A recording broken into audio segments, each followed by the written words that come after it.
നമ്മുടെ മൈൻഡ് അല്ല നമ്മുടെ ബ്രെയിനൊക്കെ നമ്മൾ കണ്ണിൽ കാണുന്ന സാധനങ്ങളെല്ലാം അവർ വാരിക്കൊണ്ടിരിക്കും. അവരെ കൊണ്ട് നമുക്ക് നല്ല കാര്യം കേൾക്കുന്നിടത്ത് പോയി കൊണ്ട് ഇരുത്തുക എന്നുള്ള പരിപാടി നമ്മൾ കോൺഷ്യസ് ആയിട്ട് നമ്മൾ ചെയ്യണം. അതാണ് ഏറ്റവും ഇമ്പോർട്ടൻറ്റ്. അല്ലെങ്കിൽ ഇവൻ ഇങ്ങനെ ചുമ്മാ ഇരിക്കത്തില്ല. മൈൻഡ് എന്ന് പറഞ്ഞാൽ എപ്പോഴും ഇങ്ങനെ ഓരോ സാധനം മൈൻഡ് എപ്പോഴും മാഗ്നറ്റാന്ന് പറയും. അതിങ്ങനെ അട്രാക്ട് ചെയ്തുകൊണ്ടിരിക്കുന്നൊരു സാധനമാണ്.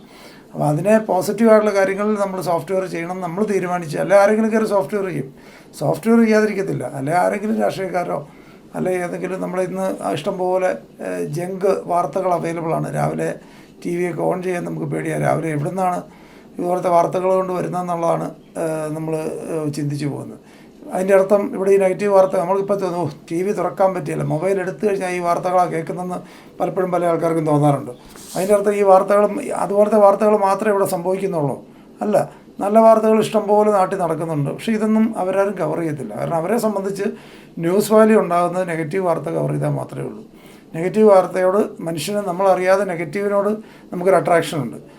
ഈ സാധനത്തിനെ യൂട്ടിലൈസ് ചെയ്താണ് അവരവരുടെ ബിസിനസ് നടത്തുന്നത്. എപ്പോഴും ചാനലുകളും മാധ്യമങ്ങളൊക്കെ നടത്തുന്നത് പറഞ്ഞാൽ ഈ മനുഷ്യൻ്റെ നെഗറ്റീവ് വികാരങ്ങൾ ആണ് അവർ സെല്ല് ചെയ്യുന്നത്. അവരത് ക്യാപിറ്റലൈസ് ചെയ്യുന്നതാണ്. അവരുടെ പ്രോഡക്റ്റ് അവരുണ്ടാക്കിയെടുക്കുന്ന ഒരു പ്രോഡക്റ്റ് എന്ന് പറഞ്ഞാൽ ഒരു പക്ഷേ ഇന്ത്യയിൽ ഒരു സ്റ്റേറ്റിലും ഇത്രയും ഒരാൾ ആത്മഹത്യ ചെയ്തു അല്ലെങ്കിൽ മരിച്ചു, ഒരു ആക്സിഡൻ്റ് ഉണ്ടായി ഒട്ടനെ അവരുടെ അമ്മയുടെയും ആ വീട്ടിലുള്ളവരുടെ വികാരം അന്നേരം കണ്ണുനീർ ഓരോ തുള്ളി വീഴുന്നത് ക്ലോസപ്പ് എടുക്കാൻ പോകുന്ന ഒരു പക്ഷേ ഇവിടുത്തെ നമ്മുടെ മാധ്യമങ്ങൾ മാത്രമേ ഉള്ളൂ. വളരെ നിലവാരം കുറഞ്ഞ റിപ്പോർട്ടിങ്ങാണ്. ഇതൊന്നും വേറൊരു സ്ഥലത്തും പല രാജ്യങ്ങളും അലൗഡല്ല.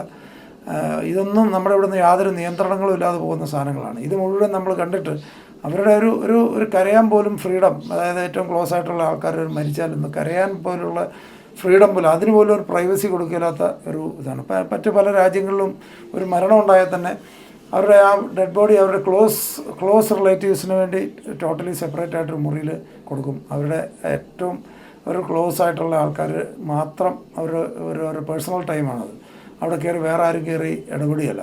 അവരുടെ ഒരു ബോഡി കാണാൻ തന്നെ ഒരു ടൈം വെക്കും. ആ ടൈമിൽ നാളെ 10 മണിക്കെന്ന് പറഞ്ഞാൽ നാളെ 10 മണി മുതൽ 11 മണി വരെയുള്ള സമയമാണ് പബ്ലിക്കിന് കാണാനുള്ളത്. ആ പബ്ലിക്ക് ക്യൂ ആയിട്ട് നിന്ന് ഓരോരുത്തർ വന്ന് ആ ബോഡി കണ്ടിട്ട് അവർക്കുള്ള അനുശോചനം അറിയിച്ചിട്ട് പോകുക, അല്ലെങ്കിൽ ബൊക്കെ വെച്ചിട്ട് പോകുക എന്നല്ലാതെ നമ്മുടെ അപ്പോൾ ഇവിടുത്തെ ഒരു ടോട്ടൽ കൾച്ചർ ഇതുപോലെ പറഞ്ഞാൽ പല കാര്യങ്ങളിലും നമ്മുടെ നിയന്ത്രണത്തിലല്ല ഇവിടെ എല്ലാം നടന്നുകൊണ്ടിരിക്കുന്നുള്ളവരും മനസ്സിലാക്കുക. ഇത് നമ്മുടെ എല്ലാ വിഷയങ്ങളും നമ്മൾ ശ്രദ്ധിച്ചറിയാം. അസുഖമായിട്ട് കിടന്ന് ആശുപത്രി കിടന്നാൽ മറ്റു പല രാജ്യങ്ങളിലും ഡെവലപ്ഡ് കൺട്രീസിലൊന്നും നമ്മുടെ ആരോഗ്യം എന്താണ്, ആരോഗ്യത്തിൻ്റെ സ്റ്റാറ്റസ് എന്താണെന്ന് വേറൊരാളോടൊരു ഡോക്ടർ ഡിസ്ക്ലോസ് ചെയ്യാൻ പാടില്ല. കംപ്ലീറ്റ്ലി പേഴ്സണലായിട്ടുള്ള കാര്യങ്ങളാണ്. കംപ്ലീറ്റ്ലി കോൺഫിഡൻഷ്യലായിട്ട് സൂക്ഷിച്ചില്ല ഡോക്ടർക്കെതിരെ നമുക്ക് സ്യൂട്ട് ഫയൽ ചെയ്യാം. ഇവിടെ നേരെ തിരിച്ചാണ്. അതായത് നമ്മളോട് മാത്രം രോഗിയോട് മാത്രം പറയുകയല്ല, നാട്ടുകാരോടാണ് ഡോക്ടർ വിശദീകരിക്കുന്നത്. ഈ നാട്ടുകാരെല്ലാവരും കൂടി രോഗിയെ കാണാൻ വരുന്നത് നെഞ്ചത്തടിച്ച് കരയുന്നു. എന്നാലും എൻ്റെ മോനെ നിനക്കിത് വന്നല്ലോ എന്ന് പറഞ്ഞ് അവർ നെഞ്ചത്തടിച്ച് കരയുമ്പോഴാണ് രോഗി എല്ലാവരും മുമ്പിൽ നോക്കുന്നത്.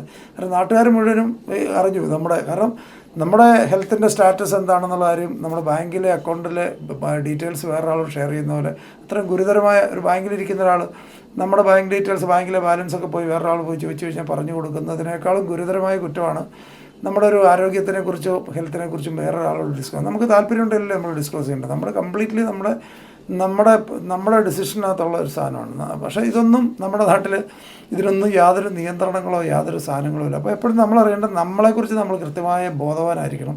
നമ്മളെന്താണ് ചെയ്യേണ്ടതെന്ന് പൂർണ്ണമായിട്ടും നമ്മുടെ നിയന്ത്രണത്തിലാണെങ്കിൽ മാത്രമേ നമുക്കൊരു നല്ല ലൈഫ് ആവുള്ളൂ.